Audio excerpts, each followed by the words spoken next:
Hello everyone, it's Dianne at Minerva. I hope you're all doing really well this week. And today I'm going to be sharing with you a sew along for a blouse. So it's by Sew Over It and it's the Lilian Blouse. So there are two versions we can make, either the fitted version or a more casual, relaxed look. And it's the more casual, relaxed look that we're going for today. And what we're going to be using is a Minerva exclusive fabric.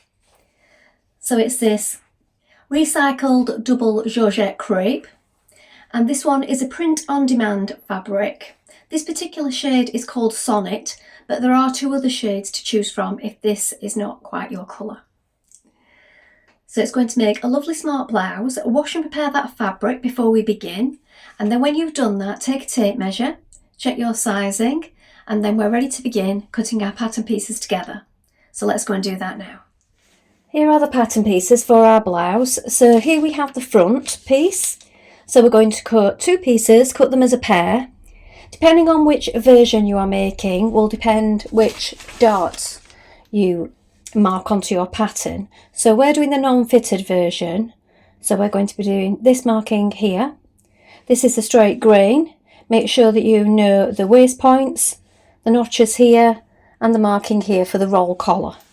Here we have the back piece. You're going to cut one piece on the fold, and the fold line is here. Note your markings. Here we have the sleeve. You're going to cut two pieces, cut them as a pair. The straight grain is this way. Note your markings. You can cut here if you'd like to make the short sleeve, and here if you'd like to make the 3/4 length sleeve. Here we have the front facing. Again, you're going to cut two pieces, cut them as a pair. Make a note of the roll line here for the collar. This is the grain line. Here we have the top collar. You're going to cut one on the fold line is here. Make a note of the markings. And the under collar, you're going to cut one on the fold here, make a note of the markings. For both of these, you also need to cut a piece on the fold in interfacing. Here we have the cuff. You're going to cut one pair, and the straight grain is this way. Now we're ready to begin making our blouse. So first of all, you want to wind half of your thread onto your machine spool, and then when you've done that, we're going to check our machine needle. So I'm using a size 70 today. I'm using a sharp needle. Now do test it on a piece of scrap before you begin. You might want to try universal. Try a 70 or an 80. See what works best for you on your fabric and your machine. Then once we've done that, we're going to take our interfacing and apply it to the pieces that need it. So let's get started. Now we're making the more relaxed version. So for this one, we want the bust dart here. So make sure that it's marked on clearly. I've popped a pin through just here, look. And you can lift it up and mark it where the pin is on the wrong side. Do that on both sides. And at the side, you may wish to just snip into it here and here. Now take your blouse, we're going to bring these two markings here together, and we're working towards that point that we've just marked just here, look. We want to come off at a gradual V, not too suddenly. Let your threads run free, and then we're going to knot the threads down towards the point. Now you may also want to make your stitch length a little smaller, just while you're doing this dart. It just makes it a little tighter.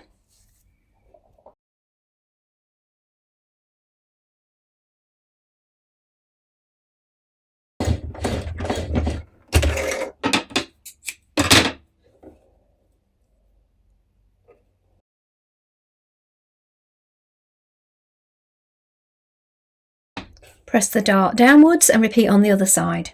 Now we're going to take our front facing pieces and we're going to overlock the inner edge. So that's this long edge here that doesn't have any markings on it or notches. So you can either zigzag finish it all the way up, or you can use your overlocker. Next we're going to take our front and back pieces and we're going to overlock the shoulder seams or zigzag finish, but you want to make sure if you overlock it, you don't take any of the seam allowance away when you do this. Now you're going to pin your front pieces of your blouse to your back piece of your blouse. We want to make sure that we start from the outside here at the shoulder, pin it in place, but make sure you clearly mark this roll line here, because this is where we're going to stop our stitching. So we're starting from the shoulder, stitching towards this roll line, and then back tack and stop just here. Do note that we do have another marking just there, so make sure you have the right one to stop your stitching. The seam allowance is 1.5 centimetres.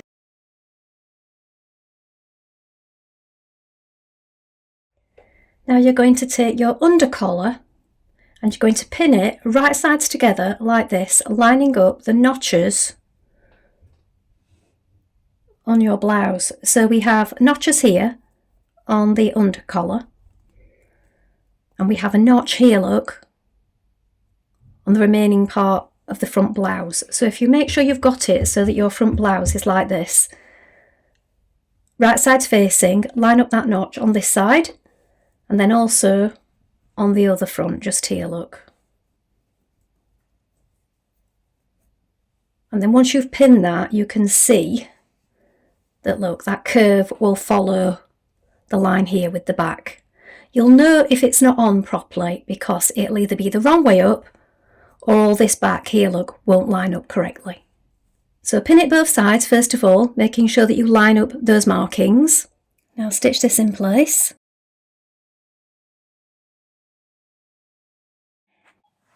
Now stitch around the back neck of the collar. You may find you need to snip into it just to ease that curve around.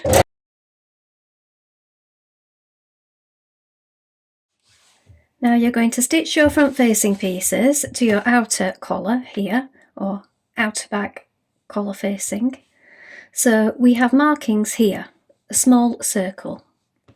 We want the interfacing side up like this. We're going to stitch it to it, but we need to make sure that we stop at that small circle mark just there. So your stitching wants to stop there and back tack. We're going to do that on both sides.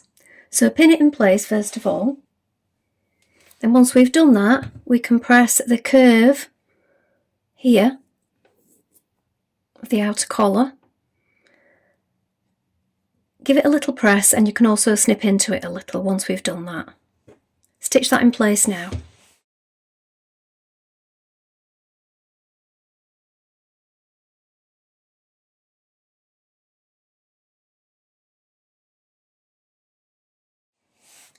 Now we're going to pin our facing to our blouse the whole way around like this. Make sure that you match your notches at the various points so that it all lines up, and the seams here. We're going to stitch that in place with a 1 centimetre seam allowance.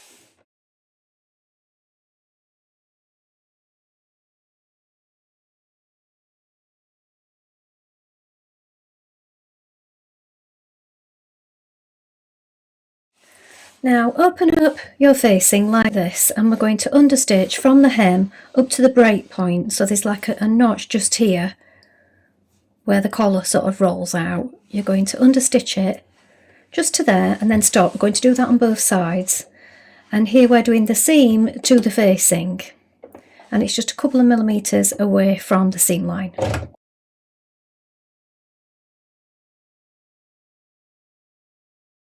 Now once you've gone past that notch, you're going to understitch onto the side of the blouse. So it's the opposite side now. Again, understitching from the top side of the fabric.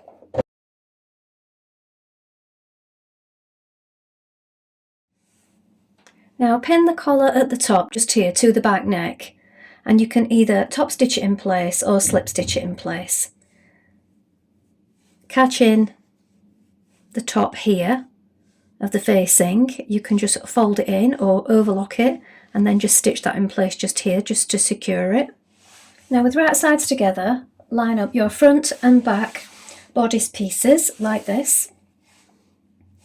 Make sure that you match the notches here. Stitch in place with a 1.5 centimetre seam allowance.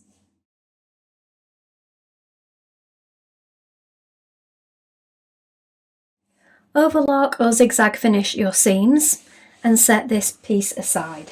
Now take your sleeves, and around the head of the sleeve you're going to sew 2 lines of gathering stitches. So you want to change to a long straight stitch. Do these a few millimetres apart. Line up your underarm seams of your sleeve. We're going to stitch this in place with a 1.5 centimetre seam allowance, and then edge finish it in your chosen method.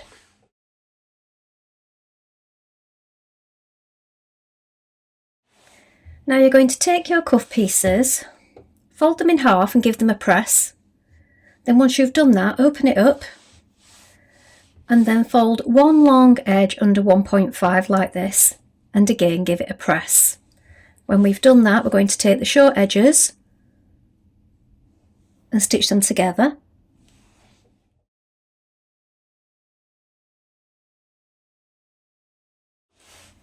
Next, stitch a row of gathering stitches around the bottom of your sleeve.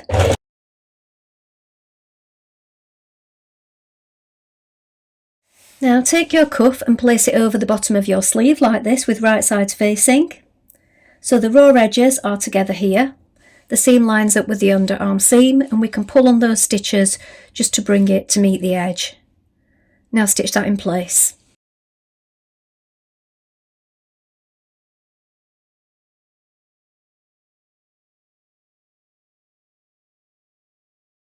Now turn the cuff back to the inside like this so that it's covering that seam, and then from the right side you can stitch in the ditch here and that will catch it in. Alternatively, you could slip stitch it.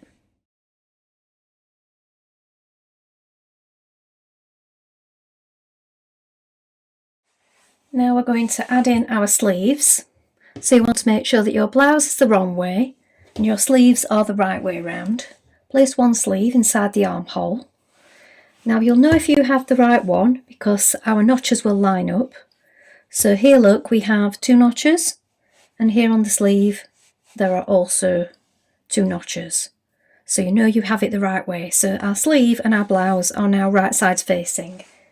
So pin it in place all the way around, matching the underarm seam, this top marking with the shoulder and the marking at the front. And you can pull on these stitches to bring your sleeve in to match the armhole. So just pull on them slightly.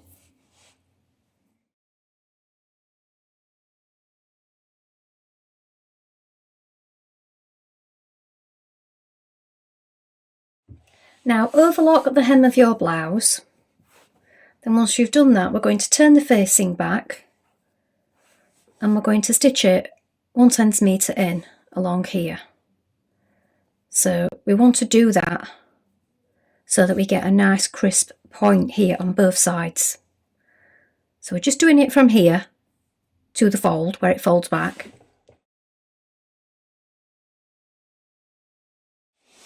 Now pin your hem in place like this. So as you can see, your front facings are turned up and turned back like this, so it's neat. Pin it all the way along. Use as many pins as you need because this fabric is a little bit slidey for hemming. So when you've done that, you can do that either from the wrong side or the right side. I'm going to do mine from the right side and I'll take these pins out as I go.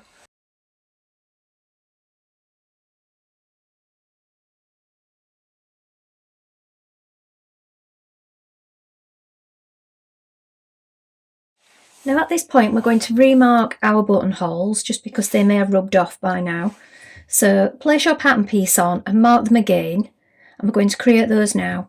Do bear in mind that there's one right at the fold just here, so you might want to just take care adding that one, that it doesn't interfere too much with where your collar sort of folds back just here. Now with your buttonholes completed, lay out your blouse like this so that you can see clearly the front. Mark the top one, so make a mark with chalk, stitch this one on first of all, and then as you go down you can button each one up and this will make sure that they all stay lined up. So here is the finished blouse.